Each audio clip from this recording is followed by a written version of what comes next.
নবীজি সাল্লাল্লাহু আলাইহি ওয়াসাল্লাম একবার সাহাবায়ে কেরামদেরকে বলতেছেন, ও সাহাবায়ে কেরামরা, বলো তো কিয়ামতের দিনে সবথেকে কে বেশি গরীব হবে? সবথেকে গরীব কে হবে তোমরা একটু বলো। সাহাবীরা বললেন, ইয়া রাসূলুল্লাহ, ইয়া হাবিবাল্লাহ, আপনি এবং আল্লাহ ভালো করে জানে, আল্লাহ এবং আপনি ভালো করে জানেন কিয়ামতের দিনে কে সবথেকে গরীব হবে।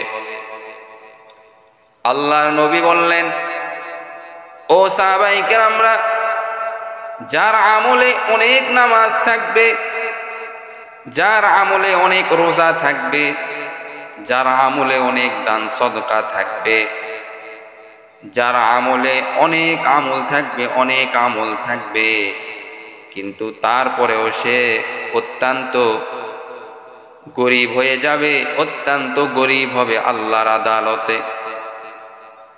এইবার সাহাবায়ে কেরামরা বললেন, ইয়া রাসূলুল্লাহ, ইয়া হাবিবাল্লাহ, কেন সে গরীব হবে? তার তো আমলে নামাজ থাকবে, তার তো আমলে রোজা থাকবে, কোরআন তেলাওয়াত থাকবে, জিকির থাকবে, তারপরেও কেন সে গরীব হবে?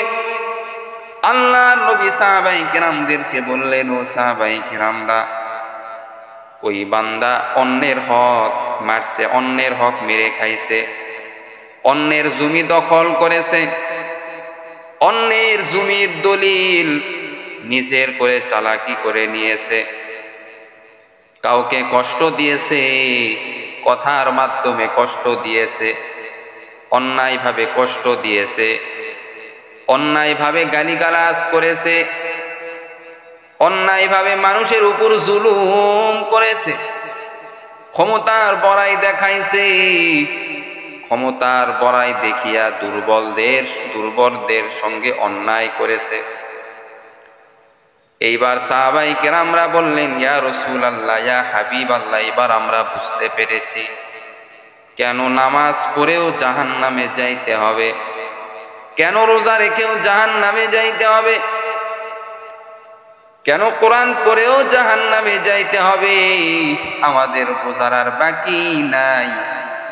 এইবার নবী বললেন, ও সাহাবায়ে কেরামরা, তোমাদের জীবনে যদি হাজার হাজার লাখ লাখ কোটি কোটি আমলও যদি তোমার জীবনে থাকে, কিন্তু তুমি অন্যের হক যদি তুমি মারো, বান্দার হক যদি তুমি মারো, বান্দাকে যদি তুমি কষ্ট দাও অন্যায়ভাবে, যে কোনো ভাবে যদি আল্লাহর কোনো বান্দাকে যদি তুমি কষ্ট দাও, ও সাহাবীরা, তোমরা শুনে রাখো, তোমাদের নামাজ কোনো কাজ হবে না, তোমাদের রোজা কোনো কাজ হবে না, তোমাদের দান সদকা কোনো কাজ হবে না, যতক্ষণ পর্যন্ত অন্যের হক তুমি তাকে না দিবা। আমাদের সমাজের মধ্যে অনেকে আছে ক্ষমতার বড়াই দেখায়, ক্ষমতার বড়াই দেখিয়া অত্যাচার করে, নিরহ মানুষের সঙ্গে অত্যাচার করে।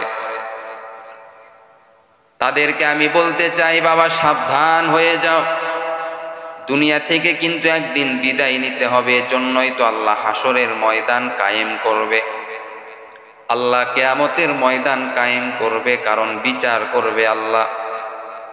দুনিয়াতে কে কার সঙ্গে অন্যায় করেছে এটা বিচার আল্লাহ তাআলা করবেন কিয়ামতের দিনে। এজন্য সাবধান হয়ে যাও।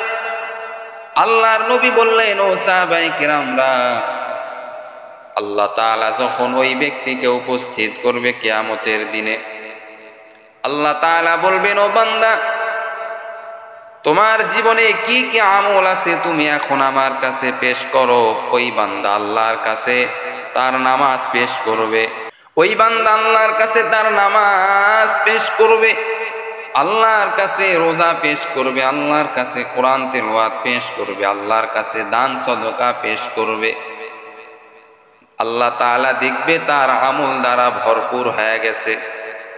প্রতিমধ্যে একজন বান্দা এসে বলবে, ও আল্লাহ, যেই বান্দা আপনার কাছে নামাজ পেশ করেছে, অনেক রোজা পেশ করেছে, কোরআন তেলাওয়াত পেশ করেছে, হাজার হাজার লাখ লাখ কোটি কোটি আমল যেই বান্দা আপনার কাছে পেশ করেছে রে আল্লাহ, কিন্তু ওই বান্দা তো দুনিয়ার বুকে আমার জমি মেরেছে, আমাকে কষ্ট দিয়েছে। ও আল্লাহ, আমার সঙ্গে অন্যায় করেছে, অন্যায় করে জুলুম করে আমার সম্পদ সে লেখে নিয়েছে, আমার সম্পদের উপর জুলুম করেছে, অথবা আমাকে গালিগালাজ করেছে রে আল্লাহ। আল্লাহ তাআলা এবার বলবেন, ওই বান্দাকে বলবেন, ও বান্দা তুমি তো নামাজ পড়েছো, ভালো কথা, তুমি রোজা রেখেছো, ভালো কথা, তুমি কোরআন পড়েছো, ভালো কথা, কিন্তু তুমি তোমার ভাইয়ের অন্যায়ভাবে ভাইয়ের সম্পদ তুমি মেরেছো, ভাইয়ের উপর জুলুম করেছো। অতএব আজকে তুমি তোমার ভাইয়ের যে পাওনা, সে পাওনাটা তুমি দিয়া দাও। এইবার ওই বান্দা বলবে, আল্লাহ আমার কাছে তো এখন কোনো টাকা নাই, দুনিয়াতে তো আমি দিতে পারতাম, কিন্তু এখন তো আমি দিতে পারবো না। আল্লাহ তাআলা বলবেন, ও বান্দা এখন তোমার আমল থেকে কেটে কেটে তুমি দিয়া দাও। ওই বান্দার আমল থেকে নামাজ কাটা হবে, ওই বান্দার আমল থেকে রোজা কাটা হবে, ওই বান্দার আমল থেকে কোরআন তিলাওয়াত কাটা হবে। এইভাবে আমল কেটে কেটে ওই বান্দাকে সব কিছু দেওয়া হবে, অর্থাৎ যার উপর দুনিয়ার বুকে জুলুম করা হয়েছিল ওই বান্দার উপর সব কিছু দেওয়া হবে, সব আমল ওই বান্দার আমল নামাই দেওয়া হবে। আর যেই বান্দা নামাজ নিয়ে আল্লাহর কাছে উপস্থিত হয়েছিল, রোজা নিয়ে আল্লাহর কাছে উপস্থিত হয়েছিল, বিভিন্ন আমল নিয়ে আল্লাহর কাছে উপস্থিত হয়েছিল, ওই বান্দার আমলের খাতা শূন্য হয়ে যাবে।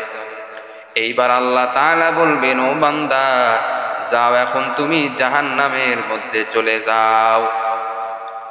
এরপরে আল্লাহ তাআলা তাকে জাহান্নামের মধ্যে ফালায়া দিবেন। তাহলে নামাজ পড়লে শুধু হবে না, রোজা রাখলে শুধু হবে না, শুধু দান সদকা করলে হবে না, বান্দার হক তুমি মারছো কিনা এটার দিকে তোমাকে লক্ষ্য রাখতে হবে। বান্দার হক যেন মারা না হয়, বান্দাকে যেন কোনো কষ্ট দেওয়া না হয়। আল্লাহ তাআলা বলেন, কোনো বান্দা যদি আর এক বান্দাকে কষ্ট দেয়, তাহলে ওই বান্দা হাজারো নামাজ পড়ুক, হাজারো রোজা রাখুক, হাজারো কোরআন তেলাওয়াত করুক না কেন, তার আমল আল্লাহর দরবারে কবুল হবে না।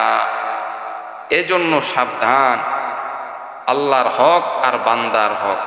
আল্লাহর হক যদি কেউ মানে এবং মানে না, এরকম যদি হয় আল্লাহ মাফ করে দিতে পারে, কিন্তু বান্দার হক যদি কেউ মারে, বান্দা যতক্ষণ পর্যন্ত মাফ না করে দিবে ততক্ষণ পর্যন্ত ওই বান্দা মাফ পাবে না।